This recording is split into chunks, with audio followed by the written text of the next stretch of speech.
하나님의 열심, 부제는 악의 평범성이라는 말씀의 제목으로 함께 은혜를 나누길 원합니다.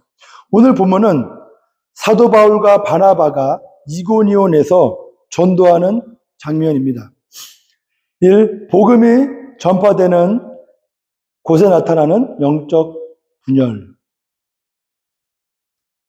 오늘 본문 1절, 2절에 보면 사도 바울 일행이 이고니온에 도착하여 복음을 전하기 시작했을 때 가장 먼저 일어난 일은 분열이었습니다.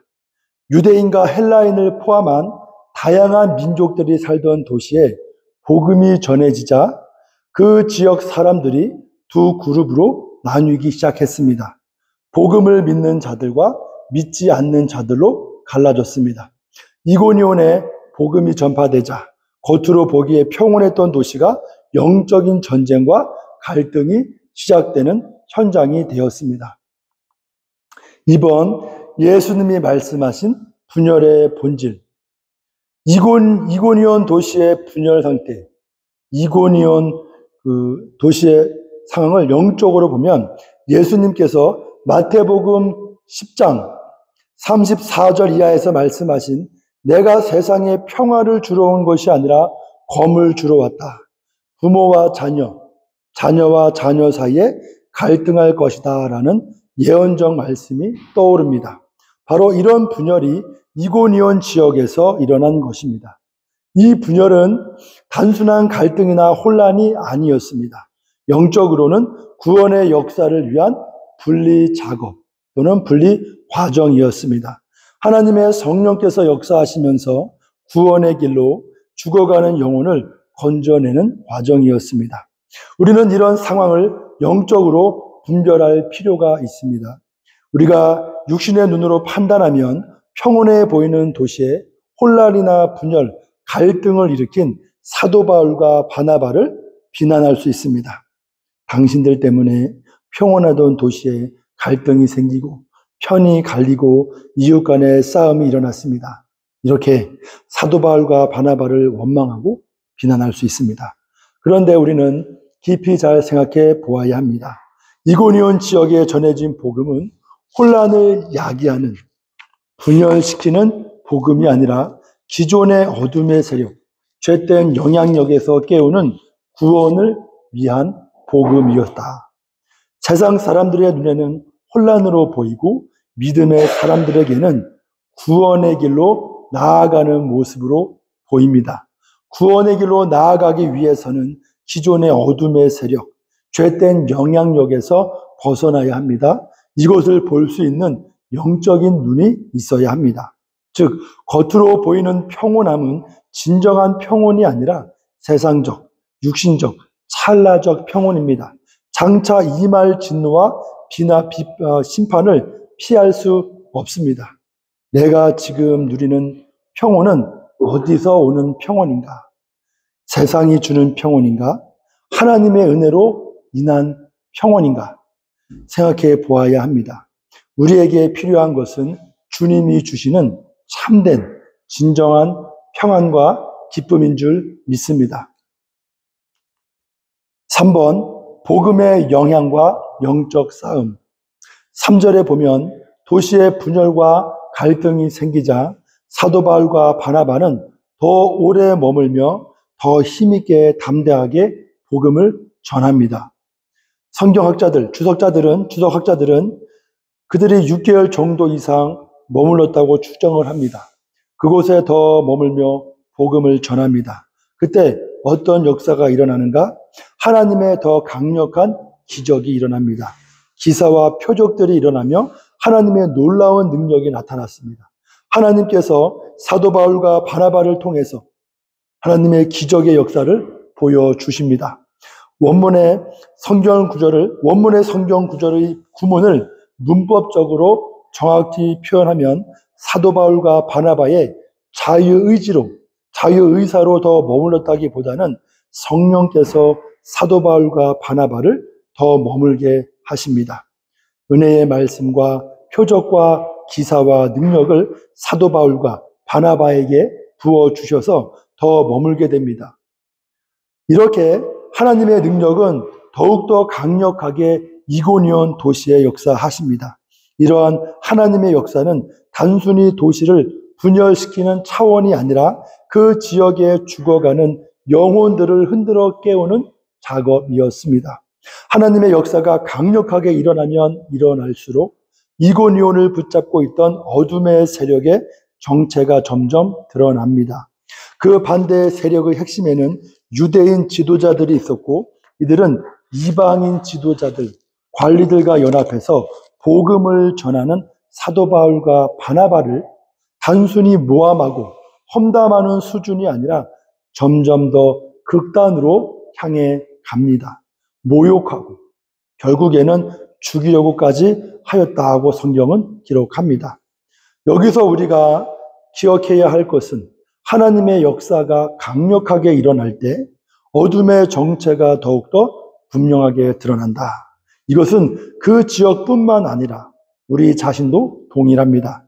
우리 자신도 하나님의 역사가 우리 안에 강력하게 일어나면 우리 안에 잠재하고 있던 불순종의 뿌리들이 드러납니다. 내 안에 심겨져 있던 불순종의 씨앗들, 하나님과 반대되는 사상과 생각과 신념들이 드러납니다. 또한 과거에 잘못했던 행위들이 떠오릅니다. 바로 성령께서 내 자신을 영적으로 정화하는 과정입니다. 나를 더욱더 하나님의 자녀로 거듭나게 하셔서 하나님의 빛의 자녀로, 거룩한 자녀로, 하나님의 뜻이 우리 삶 속에 일어나는 자녀로 만드십니다. 하나님의 역사가 강력하게 일어날 때가 언제인가? 바로 우리가 예배드릴 때, 바로 예배하는 이 시간에 하나님의 역사가 강력하게 일어나는 순간입니다. 4번, 영적인 싸움과 내적 갈등. 우리가 반드시 기억해야 하는 것은 이고니온에서의 분열은 도시에서 일어나는 지역적, 외적인 갈등만을 말하는 것이 아닙니다. 우리의 내면 안에서도 하나님의 말씀이 임할 때 분열, 갈등이 일어납니다. 신앙이 깊어질수록 하나님의 성령께서 우리 안에 더 강하게 역사하시게 됩니다. 히브리서 4장 12절에 보면 하나님의 말씀은 우리의 내면을 깊이 드러내고 마음과 생각을 판단하며 깨닫게 하십니다. 우리는 그 갈등 속에서 어떻게 할 것인가라는 중요한 질문에 직면하게 됩니다. 순종의 길로 나아갈 것인가? 아니면 불순종함을 유지할 것인가? 라고 하는 내적 갈등 속에 우리가 직면하게 된다는 거죠. 5번, 기득권과 변화를 향한 저항. 성경 주석가들, 학자들의 연구에 의하면 이고니온 도시가 양분될 때 기득권 계층은 복음을 거부하며 강하게 반대하였으나 일반 대중, 즉 하류층 사람들은 유대인이든 이방인이든 상대적으로 복음을 받아들였을 것이라 추정을 합니다. 이고니온 사회는 두 개의 집단으로 나뉘었습니다. 반대 세력은 그 지역의 권력자들로 구성되었습니다. 그들의 반대는 시간이 지날수록 강해졌습니다. 하나님의 강력한 역사, 즉 기적과 표적이 나타날 때 반대 세력의 실체와 영향력이 더욱 분명하고 적대적으로 드러났습니다. 이는 단순히 자신들의 권위와 기득권을 지키기 위해 복음을 거부한 것처럼 보였습니다. 하지만 그 이면에는 하나님의 복음에 대한 내면적인 영적 거부감도 존재했다는 것을 기억하는 것이 중요합니다. 이 이중적 반대는 우리가 하나님의 길을 따를 때 직면할 수 있는 신앙적 현실을 반영한다는 겁니다. 우리가 신앙을 지키고 하나님의 길을 걸을 때 우리가 직면하는 방해, 반대, 어려움은 두 가지 양상으로 올 수 있습니다. 하나는 물리적이고 물질적인 세계에서 오는 기득권적 영향력이며 다른 하나는 영적인 미혹과 어둠의 세력입니다. 예를 들어서 마태복음 4장에 보면 예수님께서 광야에서 40일 동안 금식하시고 시험을 받으셨을 때 이런 사단이 이런 시험을 합니다. 돌을 떡으로 만들어 보아라. 돌을 떡으로 만들어 보라는 유혹은 단순히 돌을 떡으로 만들라는 물질적인 기적을 통한 유혹만이 아니라 물질이 결핍된 상황 속에서도 하나님의 말씀만으로도 충분하다는 영적 믿음의 이중적 시험이었습니다. 이는 우리가 현실 세상 속에서 신앙을 지키기 위해 싸워야 할 두 가지 중요한 유혹, 미혹을 상징합니다. 물질적 유혹과 영적 미혹입니다.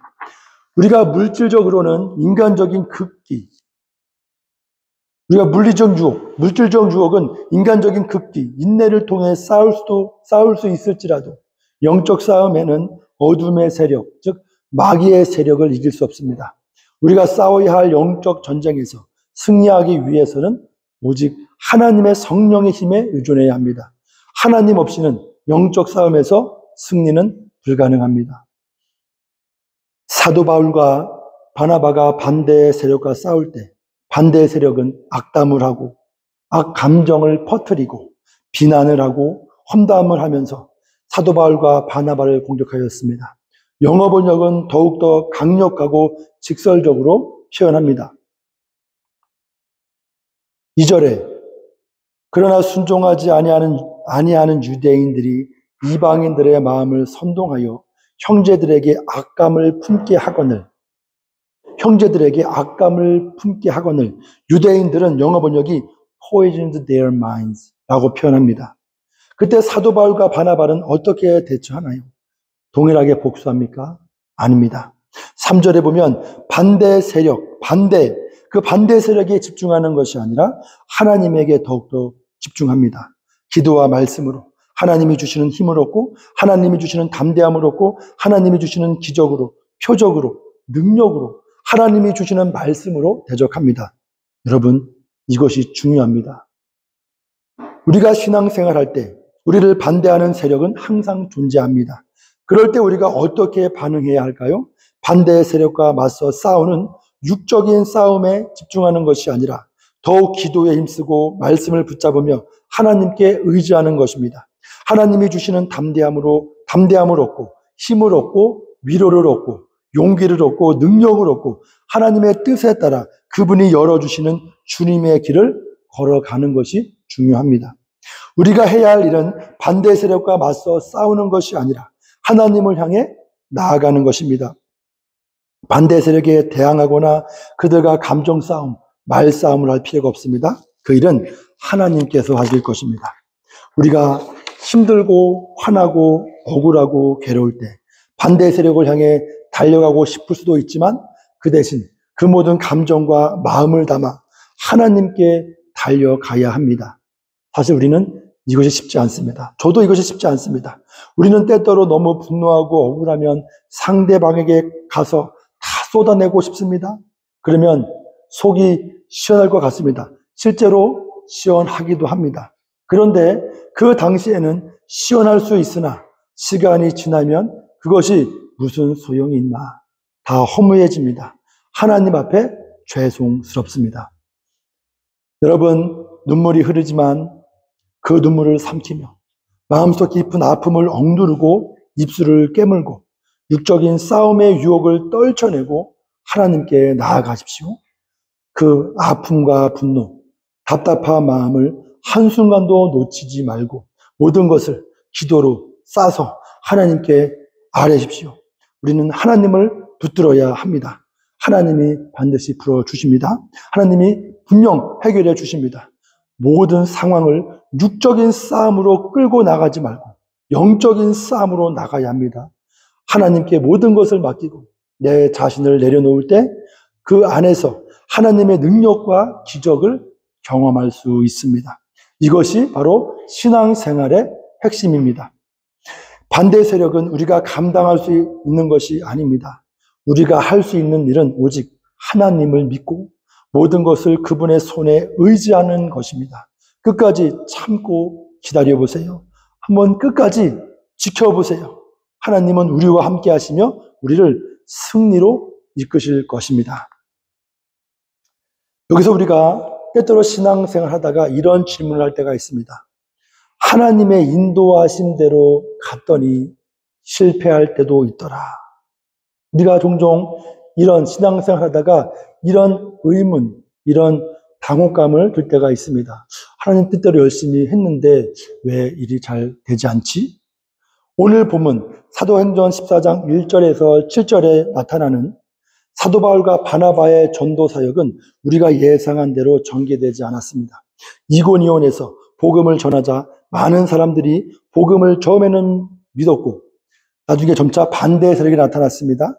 기적과 표적이 나타나면서 사도 바울과 바나바는 하나님의 은혜를 경험하며 복음을 증거했지만 반대 세력은 점점 더 기세를 올려 사도 바울을 돌로 치려는 위협을 가했습니다.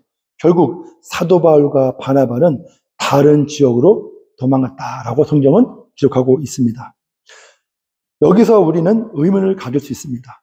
하나님의 뜻대로 인도하심을 받으며 복음을 전했는데 하나님의 능력도 나타났는데 왜 결말이 이렇게 된 것일까? 해피엔딩으로 끝나야 하지 않을까?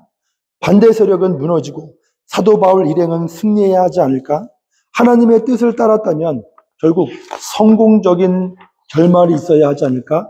최소한 성공적인 방향으로 나가야 되지 않을까?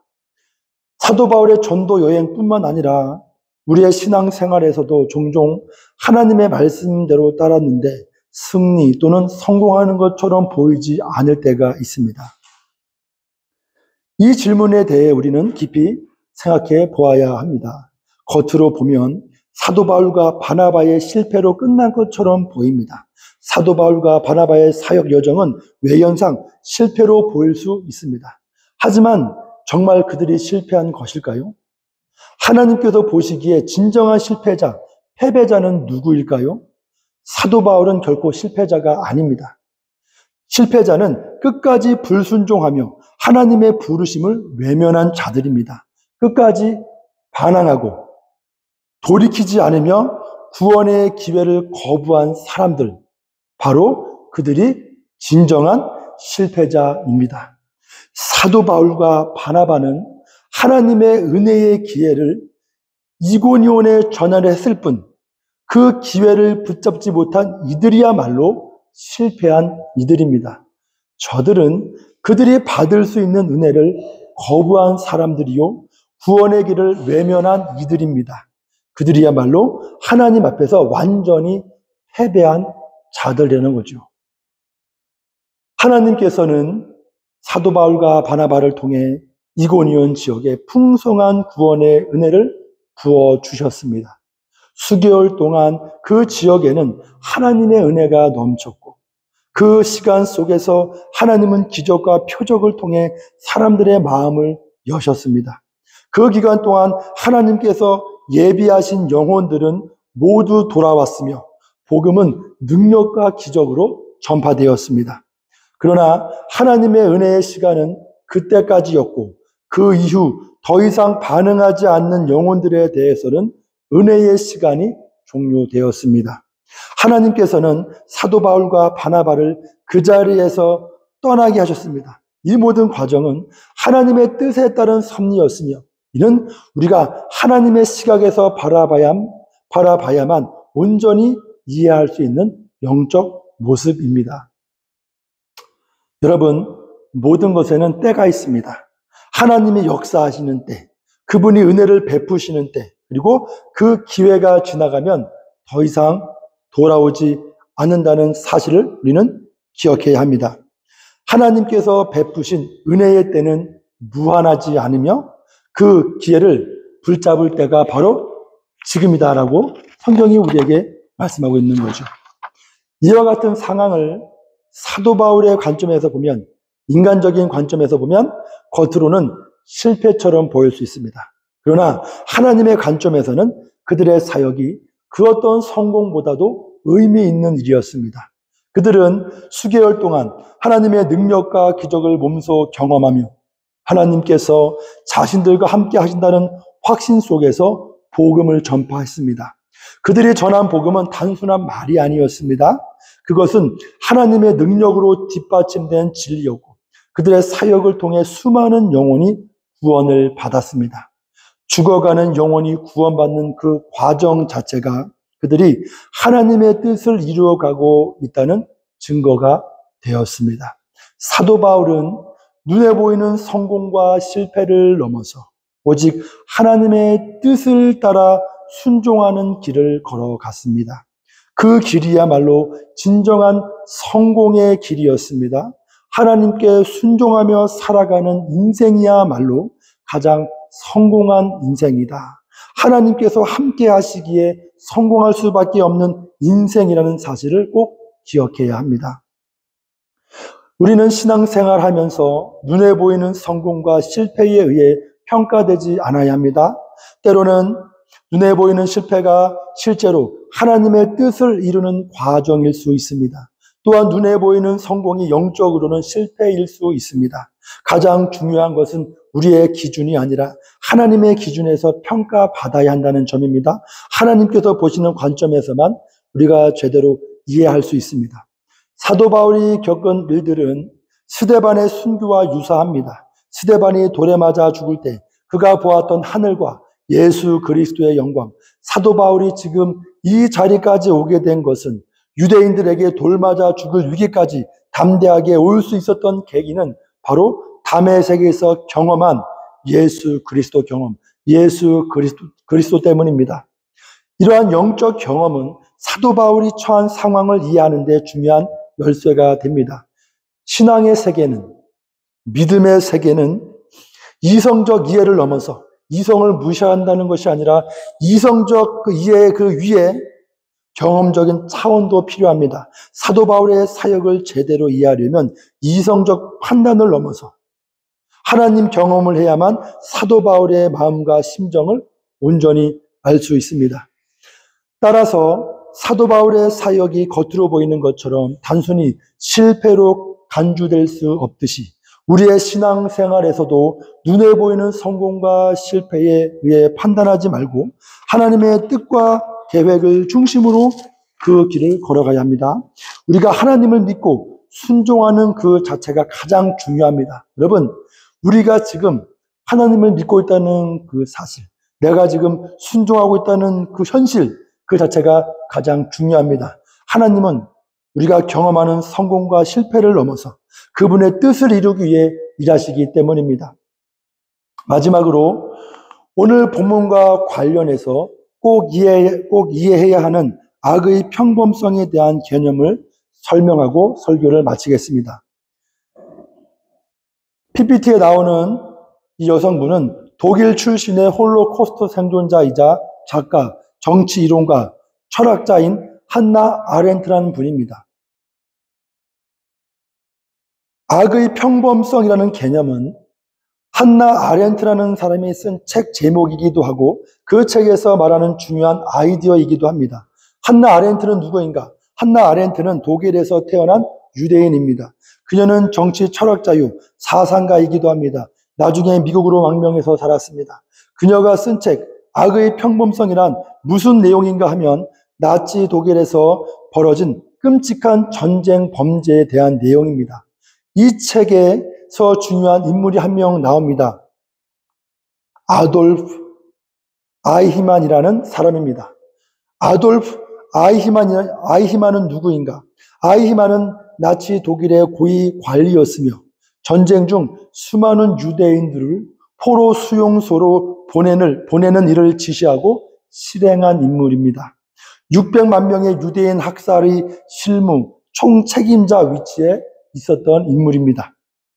유대인 대학살 사건에서 중요한 일을 실행했던 핵심 책임자였습니다. 많은 사람들이 아이히만을 사악하고 괴물 같은 사람일 것이라고 예상했습니다. 그런데 나중에 아이히만은 독일에서 아르헨티나로 피신해서 살다가 1960년에 체포가 되고 예루살렘 법정에 세워집니다. 이 PPT에 있는 이 모습이 그 당시 예루살렘 법정에서 섰을 때 아이히만의 모습입니다. 예루살렘 법정에서 그는 이렇게 말합니다. 나는 죄가 없습니다. 저는 무죄입니다. 왜냐하면 저는 나치 독일 정부의 고위 공무원으로 상부에서 지시한 일을 한 것뿐입니다. 저는 위에서 지시한 대로 최선을 다해서 그 직무를 수행한 것밖에 없습니다. 저는 유대인들을 죽이라고 명령한 적도 없고 개인적으로 유대인을 죽이지도 않았고 유대인들에게 악한 마음을 갖고 있지도 않습니다. 저는 독일 정부의 법적 테두리 안에서 공무원으로서 마땅히 상부에서 지시한 일을 성실하게 수행한 것밖에 없습니다. 한나 아렌트가 그의 과거부터 현재까지의 그의 삶을 추적해 보니 그는 실제로도 보통의 사람처럼 보였습니다. 마치 우리 이웃에 사는 평범한 삶을 사는 이웃집 아저씨의 모습이었습니다. 한 가정의 자상한 아버지, 한 국가의 성실한 공무원, 이웃 사람들에게 나쁜 행동을 하지 않는 평범한 선한 이웃이었습니다. 그는 그 법정에서 끝까지 무죄를 주장했습니다. 저는 단지 독일 정부의 공무원으로서 국가가 정한 법적 테두리 안에서 주어진 직무를 충실히 수행했을 뿐입니다. 만약 제가 잘못을 저질렀다면 그 책임은 신 앞에서 물을 수 있을지 몰라도 제게 맡겨진 일은 국가법에 위배되지 않습니다. 한나 아렌트는 아이히만을 보며 그가 자신이 수행한 직무가 초래한 엄청난 비극에 대해 단 한 번도 깊은 반성이나 고민을 하지 않았음을 지적합니다. 아이히만은 자신에게 부여된 직무에만 충실했을 뿐 그로 인해 수백만 명의 생명이 희생되는 결과가 될 수 있다는 사실을 전혀 의식하지 못했습니다. 그의 모든 행동은 단순히 명령을 따르는 것에 불과했으며 그가 쏟은 노력은 오직 직무를 수행하는 데 집중되었을 뿐이었습니다. 그는 자신이 맡은 일을 차례차례 처리해 나가는 기계적인 방식으로 자신의 역할을 다했을 뿐 그로 인해 일어날 참혹한 결과에 대해 깊이 숙고하지 않았습니다. 이 개념이 중요한 이유는 우리가 흔히 생각하는 범죄나 악이 거대한 동기나 극단적인 이유에서 출발한 것이 아니라 때때로 평범한 일상적인 업무에서 비롯될 수 있다는 사실을 보여주기 때문입니다. 아이히만처럼 아무런 특별한 악의 의도나 충동이 없었지만 그가 마주한 직무와 책임이 얼마나 거대한 비극을 불러올 수 있는지 그것은 바로 일상 속에서의 무비판적인 생활과 결정을 통해서였습니다. 악은 때때로 우리가 매일 겪는 평범한 업무의 일환에서 아무런 질문이나 반성 없이 이루어질 때 그 결과가 얼마나 파괴적일 수 있는지를 우리는 이해해야 합니다. 이 개념을 오늘 본문의 이고니온에서의 복음 전파와 연결해 보면 우리의 일상에서 아무 비판 없이 주고받는 말과 행동도 자칫 악의 평범성을 불러올 수 있다는 경고가 됩니다.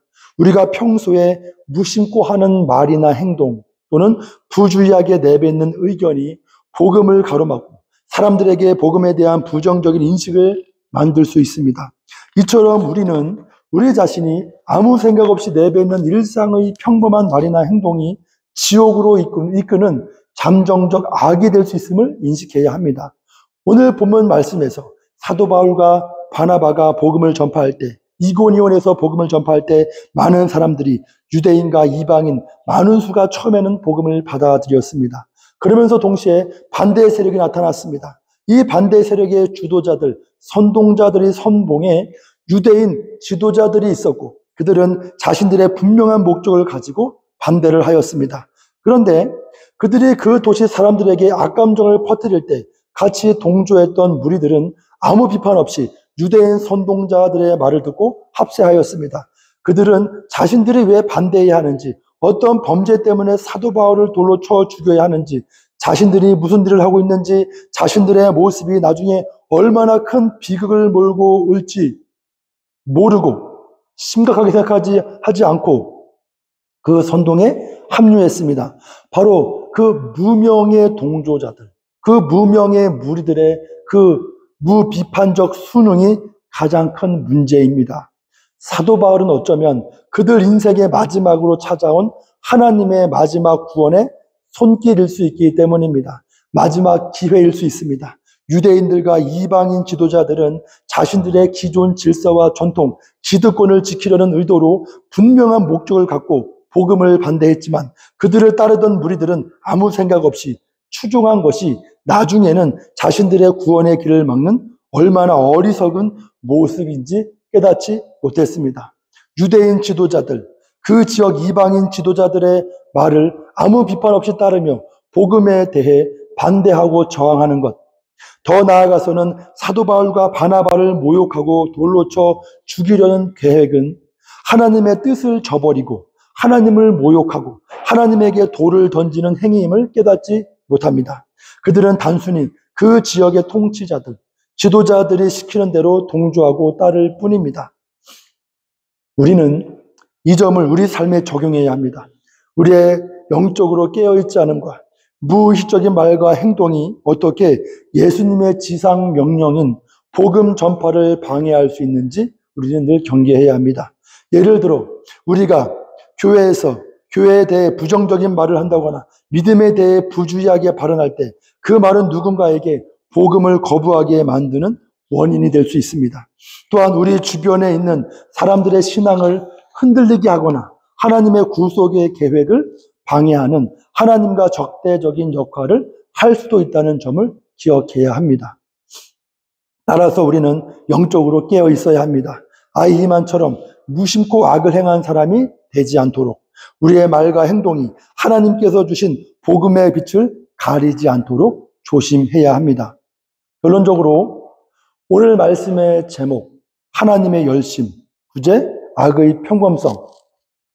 정리를 하면 하나님은 사도 바울과 바나바를 통해 이고니온에 수개월간 죽어가는 영혼들을 살리기 위해 가능한 모든 방법을 동원하셨습니다. 기적과 표적, 능력의 말씀으로 그 지역에 구원의 기회를 주셨습니다. 그러나 안타깝게도 그 모든 기회가 모든 사람에게 구원으로 이어진 것은 아니었습니다. 모든 이들에게 기회가 주어졌지만 그 기회를 붙잡은 사람은 절반이었습니다. 이 영적 현실은 오늘날에도 여전히 반복되고 있습니다. 하나님은 오늘날에도 수많은 죽어가는 영혼들을 구원하시기 위해 기적과 표적, 능력과 말씀을 통해 끊임없이 역사하십니다. 그러나 여전히 그분의 부르심에 순종하는 이가 있는가 하면 불순종하는 이들이 있습니다. 또한 그 불순종의 길에 동조하는 자들도 여전히 존재합니다. 우리에게 중요한 것은 우리가 말하고 행동하는 모든 순간에 분명한 목적을 가지고 살아야 한다는 것입니다. 어떤 목적이냐고 묻는다면 그것은 단 하나, 어떻게 하든 하나님께 더 가까이 나아가게 하려는 목적입니다. 내 자신뿐만 아니라 내 이웃, 내 가족, 내 친구, 내가 관계 맺고 있는 모든 사람들까지도 내가 그들과 관계를 맺는 순간마다 하나님을 더 알게 되고 그들의 믿음이 더 굳건해지며 하나님을 향한 소망이 깊어지는 삶을 살아가게 해야 한다는 목적입니다. 여러분 꼭 기억하십시오. 우리는 하나님을 향해 더 가까이 나아가야 하고 그와 동시에 우리의 삶을 통해 다른 이들도 하나님께 더 가까워질 수 있도록 만들어야 합니다. 우리의 삶이 그 길을 여는 통로가 되어야 합니다. 그렇게 살아갈 때 우리는 단지 이 땅에서 성공한 삶을 사는 것이 아니라 하나님께서 기뻐하시는 삶을 살아가게 되는 것입니다. 그 인생이 바로 축복된 인생이고 천국으로 가는 길을 걷는 인생이며 진정한 성공을 거둔 인생임을 믿습니다.